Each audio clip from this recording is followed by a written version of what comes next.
Hello বন্ধুরা, তোমরা সবাই কেমন আছো? আসসালামু আলাইকুম। এখন বানাবো আলু পরোটা, বিকেলের নাস্তা। আমার ছেলে আজকে মোবাইলে আলু পরোটা দেখে বলতেছে, মা আমি এটা খাবো, এটা খাবো। এখন ও তো নাম বলতে পারে না, তা আমি দেখে বুঝছি এটা হলো আলু পরোটা। এখন আলু পরোটা বানাবো, আপনাদের সাথে শেয়ার করবো কীভাবে আলু পরোটা বানাইতে হয়। এই যে দেখেন, প্রথমে পানি গরম দিয়ে দিচ্ছি। এই যে দেখেন, আটা করে নিব। আটা করে তারপরে পেঁয়াজ বেরেস্তা করে কি কি করবো সব আপনাদের সাথে শেয়ার করব। পানি ফুটে গেছে, প্রথমে আটা দিয়ে দিব। বিসমিল্লাহ, আটাটা সিদ্ধ করে নিব। আটাটা করে নিই। বিসমিল্লাহ।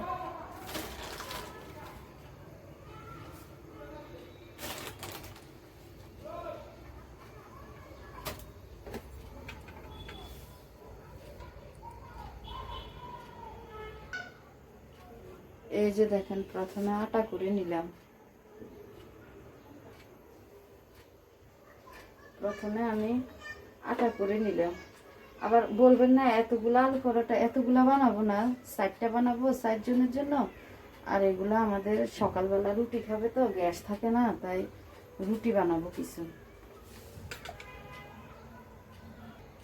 এই যে দেখেন, আলুগুলো সিদ্ধ করে আলুগুলারে ভালো করে আলু ভর্তার মতো ম্যাশ করে নিলাম আলুগুলারে। তারপরে হালকা একটু তেল দিয়ে পেঁয়াজগুলারে একটু বেরেস্তা করে নেব। অনেকে কাঁচা পেঁয়াজও দেয়, আমার আমার জামাই খাবে, তো আমার জামাই আবার কাঁচা পেঁয়াজ খায় না ও, তাই পেঁয়াজগুলারে হালকা একটু বেরেস্তা করে নেব।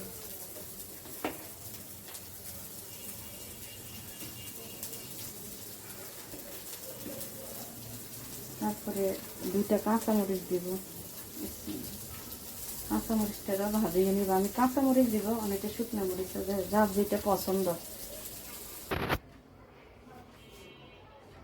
এই যে দেখেন, বেরেস্তা আর ভেজে রাখা পেঁয়াজ আর কাঁচামরিচ এগুলোরও ভালো করে থেতো করে নিয়ে, এটার সাথে ধনিয়া পাতা দিলে আরও ভালো হয়। আমাদের বাসায় ধনিয়া পাতা নাই, তাই দিতে পারলাম না।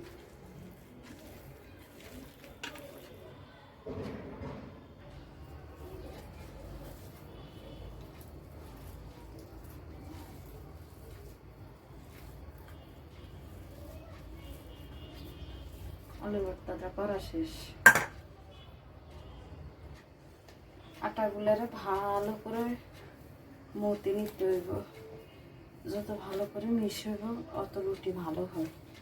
ভালো করে আটাগুলো ইয়ে করে নিতে হবে। সবগুলা বানাবো না, 4টা বানাবো। আর আপনারা বলবেন সবসময় দেখে এখন নাগাদ দিয়ে ভিডিও করেন। আসলে আমি নামাজ পড়ি, তো এটা আমার নামাজের ওন্না, তাই ওই ওন্নায় আমার গায়ে থাকে। ফজরের নামাজ পড়তে হয় ওন্না গায়ে করে, আবার এখানে আসি ভিডিও করা হয় তাড়াতাড়ি করে। আপনার রান্না বান্না বসাইতে হয়, তাই একবার ওন্না দেখে পড়ানো হয়, পড়তে হয় আমার। তারা আবার কিছু মনে করি না।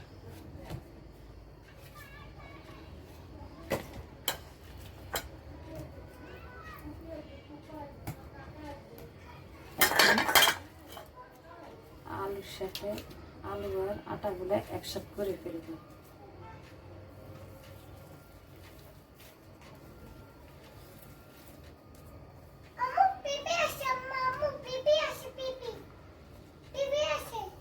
করে ভালো করে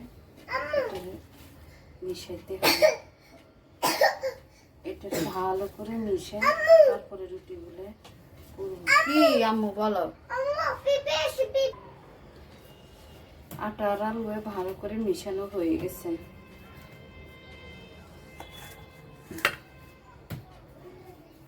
এখন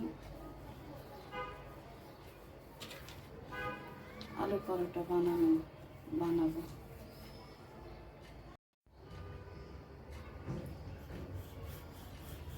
এই যে দেখেন, আস্তে আস্তে আপনি ইয়ে করবেন, যেন বেশি আটা দিবেন না, গুঁড়ি দিবেন না, আটার গুঁড়ি আস্তে আস্তে করবেন।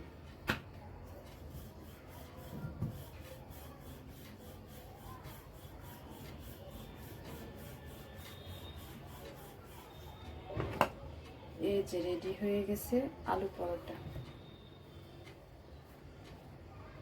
রেডি হয়ে গেছে আলু পরোটা।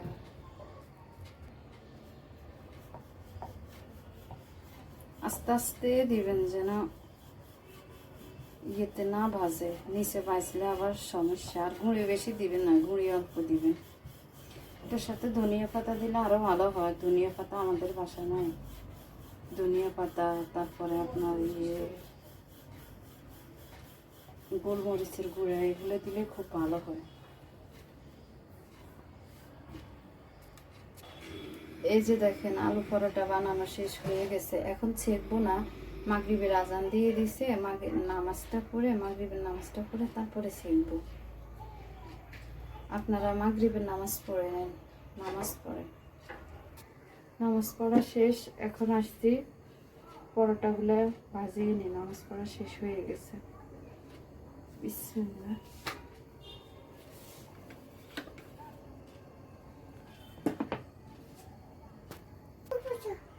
কেমন হয়েছে বাবু সোনা? কেমন হয়েছে? ভালো হয়েছে? কেমন হয়েছে? সস দিব তোমাকে, সস দিয়ে খাবে তো? কেমন হয়েছে পরোটা, আলু পরোটা? খুব মজা, খুব মজা হয়েছে। সস দিব? আচ্ছা ঠিক আছে, সস দিয়ে খাবে তুমি। এই যে আলু পরোটা সেকা শেষ। এই যে দেখেন অনেক সুন্দর হয়েছে। আপনার বেশি করবেন না, বেশি তেল দিবেন না, সেকার সময় হালকা একটু তেল দিবেন। দেখেন কালারটা অনেক সুন্দর হয়েছে। স্বামী আলু পরোটা কেমন হয়েছে? হ্যাঁ ভালো হয়েছে, আরেকদিন খেতে হবে।